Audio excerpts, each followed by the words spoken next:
Hello, जय हिंद दोस्तों। स्वागत है आपका अपने प्लेटफार्म देवगुरु स्टडी पर। दोस्तों, आज हम हिंदी के बारे में जानते हैं। हिंदी के कौन से चैप्टर के बारे में? आपका जो है हिंदी का पहला चैप्टर हिंदी वर्णमाला। आज इसकी प्रैक्टिस सेशन के बारे में जानते हैं। आज इसकी प्रैक्टिस करते हैं। आइए हम हिंदी वर्णमाला का प्रैक्टिस सेट स्टार्ट करते हैं। देखिए, पहला क्वेश्चन, रा यानी आधा रा प्लस म का स्वरूप है। क्या सही होगा? Option number C. कौन सा सही होगा? ऑप्शन नंबर सी। सी कैसे सही होगा? जैसे बोलते नहीं कर्म धर्म, तो पहले क्या आता है? राम यानी करम राम।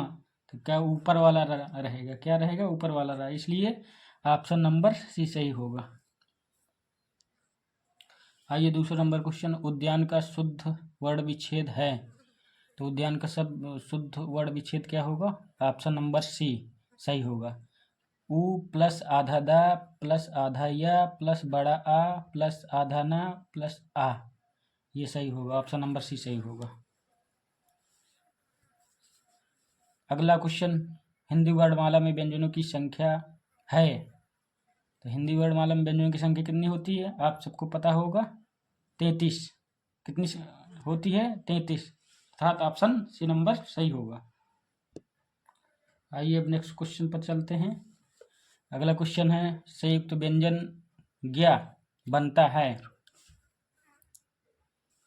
आधा जा प्लस इया, अर्थात ऑप्शन नंबर 20 सही होगा। आइए अगला क्वेश्चन देखते हैं, मूल स्वरों की संख्या कितनी होती है? मूल स्वरों की संख्या आप सबको पता होगा। मूल स्वरों की संख्या कितनी होती है? Option number A 4।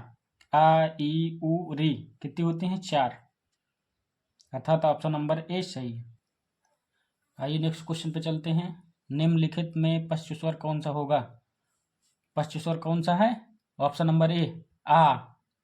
कौन सा सही होगा? आ। ऑप्शन नंबर ए सही होगा। छोटा आ क्या होता है? ये पश्चिम मध्य स्वर में आता है, और ई ए आए जो है ये अग्रस्वर है। आइए नेक्स्ट क्वेश्चन पे चलते हैं। स्पर्श व्यंजनों की संख्या कितनी है? तो स्पर्श व्यंजनों की संख्या कितनी होती है? 25। कितनी होती है? 25, अर्थात ऑप्शन नंबर भी सही होगा। आइए नेक्स्ट क्वेश्चन देखते हैं। दंतोष्ठीय व्यंजन कौन सा है? दंतोष्ठीय व्यंजन आप सभी को मालूम होगा। ऑप्शन नंबर डी वाह। दंतोष्ठीय व्यंजन कौन सा होता है? वाह,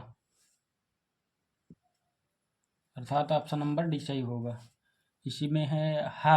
हा कहे का है कंठमूलीय व्यंजन है। कौन सा है? कंठमूलीय व्यंजन। बी नंबर पे है ला। ला है पार्श्विक, और रा है, रा को जो है बोलते हैं लुंठित या प्रकंपित व्यंजन। ठीक है, आइए चलते हैं नेक्स्ट क्वेश्चन पे। डा ढा रा और सा निम्नलिखित में से किस वर्ग में आएंगे? किस वर्ग में आएंगे? अर्थात इस क्वेश्चन का ऑप्शन नंबर सी सही हो जाएगा, मूर्धन्य। आइए नेक्स्ट क्वेश्चन पर चलते हैं। जिन वर्णों का उच्चारण करने पर जीभ ऊपर उठकर तुरंत नीचे गिरती है उसे क्या कहते हैं? उच्छिप्त। उसे क्या कहते हैं? उच्छिप्त, अर्थात ऑप्शन नंबर ए सही हो जाएगा। आइए नेक्स्ट क्वेश्चन पर चलते हैं। नेक्स्ट क्वेश्चन है, निम्नलिखित में से कौन सा वर्ण महाप्राण है? महाप्राण कौन कौन से होते हैं? 2 और 4 वर्ग में जो है 2 और 4 जो है महाप्राण होते हैं। 1 3 5 जो है वर्णों की संख्या जो अल्पप्राण में आती है। तो महाप्राण कौन सा हो जाएगा? अर्थात ऑप्शन नंबर डी सही हो जाएगा, सा। अर्थात ऑप्शन नंबर डी सा, यही ऑप्शन सही होगा। आइए नेक्स्ट क्वेश्चन पर चलते हैं। निम्नलिखित में से सघोष वर्ण है। सघोष वर्ण है,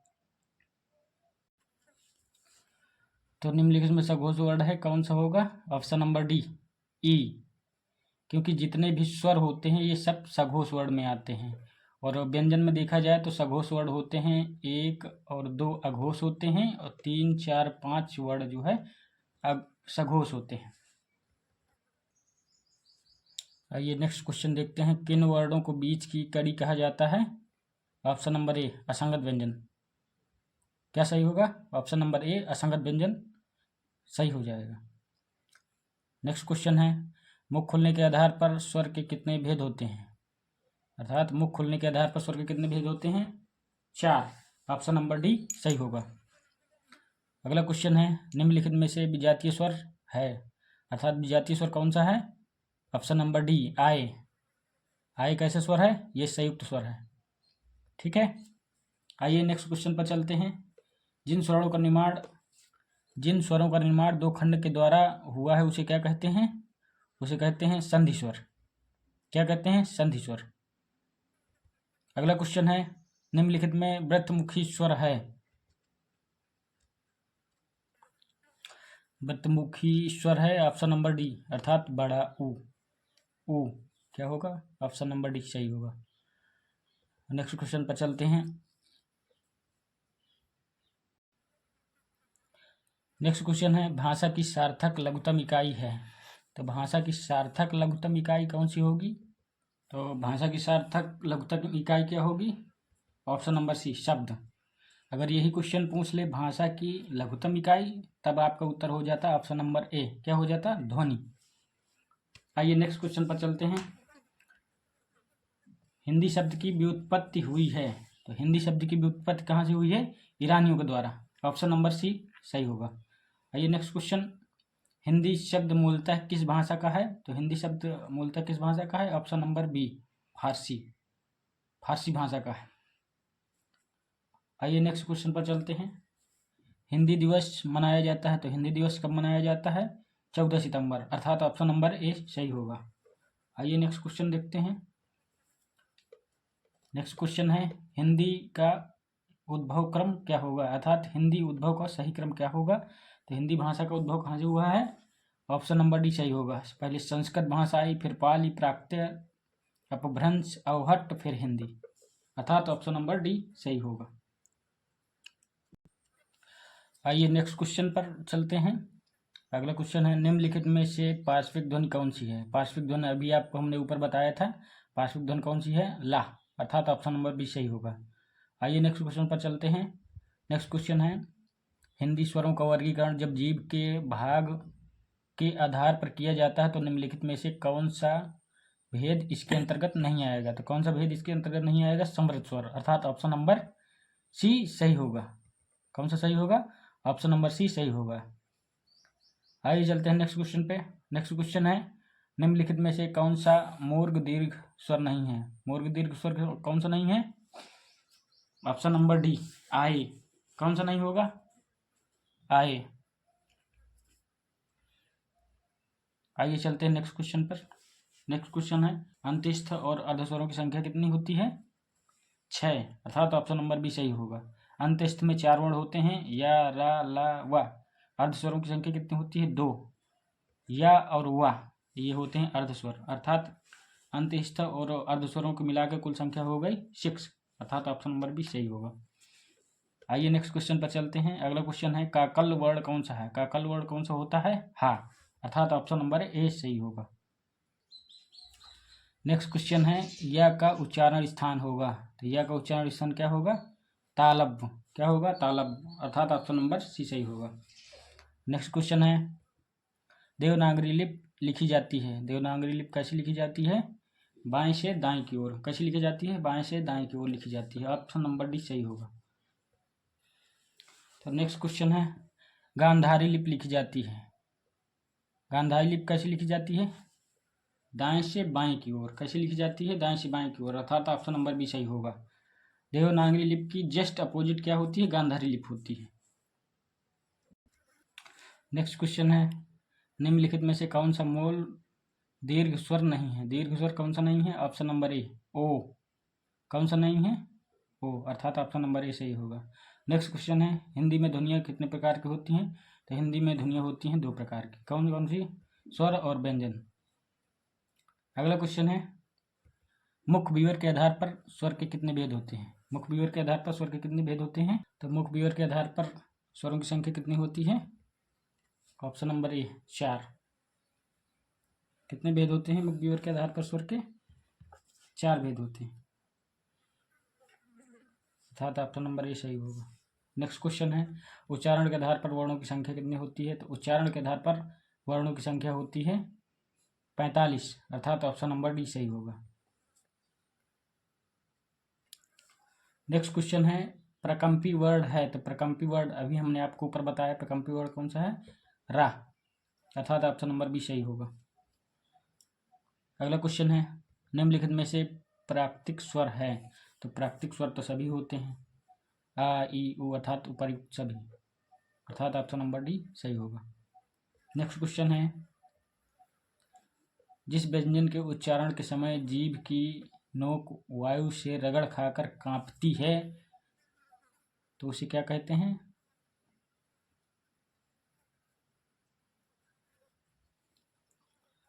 तो ऑप्शन सही हो जाएगा लुंठित, अर्थात ऑप्शन नंबर ए सही हो जाएगा। नेक्स्ट क्वेश्चन है व्यंजनों के नीचे जो एक छोटी तिरछी लकीर दिखाई देती है उसे हिंदी में क्या कहते हैं, उसे कहते हैं हलंत, अर्थात ऑप्शन नंबर सी हल।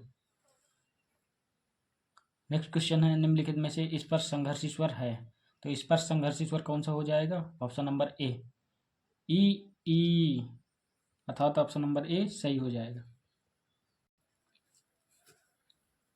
नेक्स्ट क्वेश्चन है निम्नलिखित में से द्विमात्रिक स्वर है, तो द्विमात्रिक स्वर कौन सा है, ई आ आओ, अर्थात उपरिक्त सभी द्विमात्रिक स्वर हैं, अर्थात ऑप्शन नंबर डी सही होगा। नेक्स्ट क्वेश्चन है जिह्वा के आधार पर स्वर के कितने भेद होते हैं, तो जिह्वा के आधार पर स्वर के कितने भेद होते हैं, 3, अर्थात ऑप्शन नंबर ए सही होगा। नेक्स्ट क्वेश्चन है हिंदी में लेखन के आधार पर कितने वर्ड हैं, तो लेखन के आधार पर आप सभी को पता है कि 52 वर्ड होते हैं, अर्थात ऑप्शन नंबर डी सही होगा।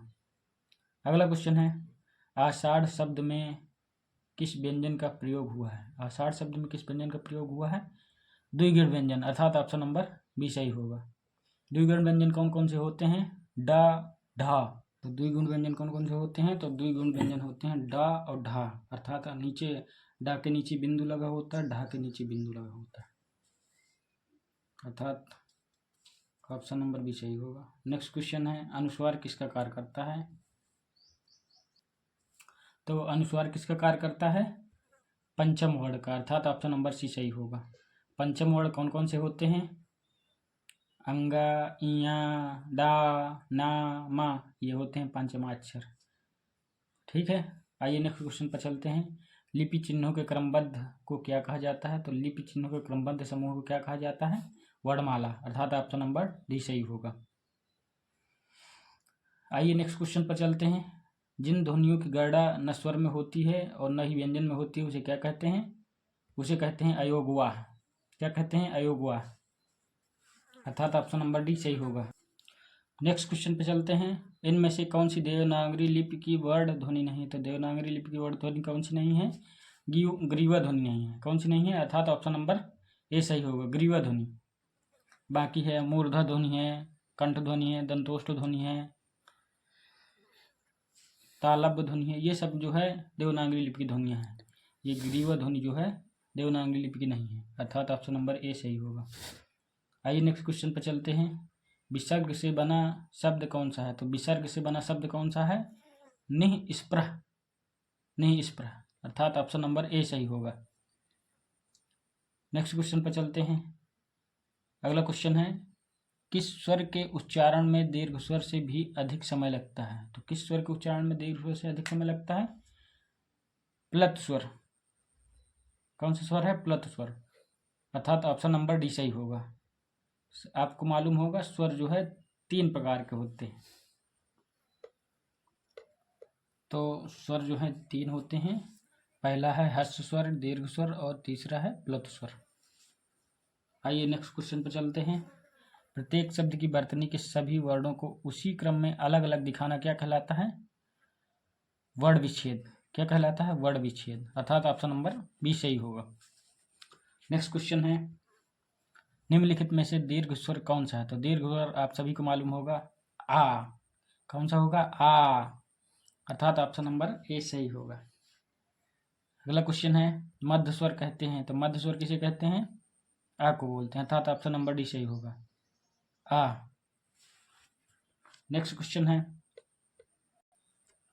तो नेक्स्ट क्वेश्चन है उच्चारण के आधार पर स्पर्श व्यंजनों की संख्या कितनी होती है, तो उच्चारण के आधार पर स्पर्श व्यंजनों की संख्या होती है 27, अर्थात ऑप्शन नंबर 20 सही होगा।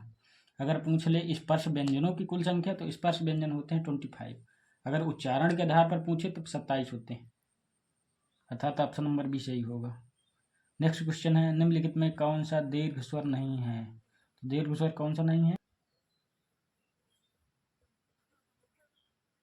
कौन सा दीर्घ स्वर नहीं है? दीर्घ स्वर नहीं है री, अर्थात ऑप्शन नंबर ए सही होगा। री क्या है? हर्ष स्वर। हर्ष स्वर में कौन कौन से आते हैं? 4 वर्ड, आ ई उ री, और बाकी सब जो है दीर्घ स्वर में आते हैं। आइए नेक्स्ट क्वेश्चन पर चलते हैं। अगला क्वेश्चन है, हिंदी भाषा की कुल वर्ड लिपियां हैं। तो हिंदी भाषा की कुल वर्ड लिपियां हैं कितनी? 52 वर्ड है टोटल, अर्थात ऑप्शन नंबर सी सही होगा। नेक्स्ट क्वेश्चन है, निम्नलिखित में से अंतस्थ व्यंजन कौन सा है? तो अंतस्थ व्यंजन कौन सा है? वाह। कौन सा है? वाह, अर्थात ऑप्शन नंबर डी सही होगा। आइए नेक्स्ट क्वेश्चन पर चलते हैं। अगला क्वेश्चन है, ऊष्म व्यंजन कौन सा है? तो ऊष्म व्यंजन आप सभी को मालूम होंगे, सा ख सा हा। क्या है ऊष्म व्यंजन? सा ख सा हा, अर्थात ऑप्शन नंबर डी हार्ड सही होगा। नेक्स्ट क्वेश्चन है, निम्नलिखित में से अल्पप्राण व्यंजन कौन सा है? तो अल्पप्राण व्यंजन कौन सा होगा? अल्पप्राण व्यंजन कौन सा होगा? ऑप्शन नंबर बी गा सही होगा। अल्पप्राण में कौन कौन से आते हैं? कौन कौन से वर्ड आते हैं?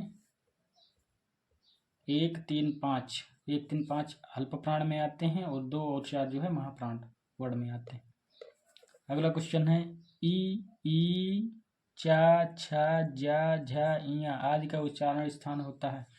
तो इन सभी का उच्चारण स्थान कहाँ से होता है? आप सभी को मालूम है, तालब, अर्थात ऑप्शन नंबर सी सही होगा। चा वर्ड को तालु से बोला जाता है, अर्थात तालब, ऑप्शन नंबर सी सही होगा। अगला क्वेश्चन है, जिनका उच्चारण स्वतंत्रता से होता है और जो व्यंजन के उच्चारण में सहायक होते हैं उसे क्या कहते हैं? उसे कहते हैं स्वर, अर्थात ऑप्शन नंबर बी सही होगा। कौन सा सही होगा? बी। तो नेक्स्ट क्वेश्चन है, या का उच्चारण स्थान है। तो या का उच्चारण स्थान अभी हमने ऊपर बताया था, कहाँ? तालु। क्या होगा?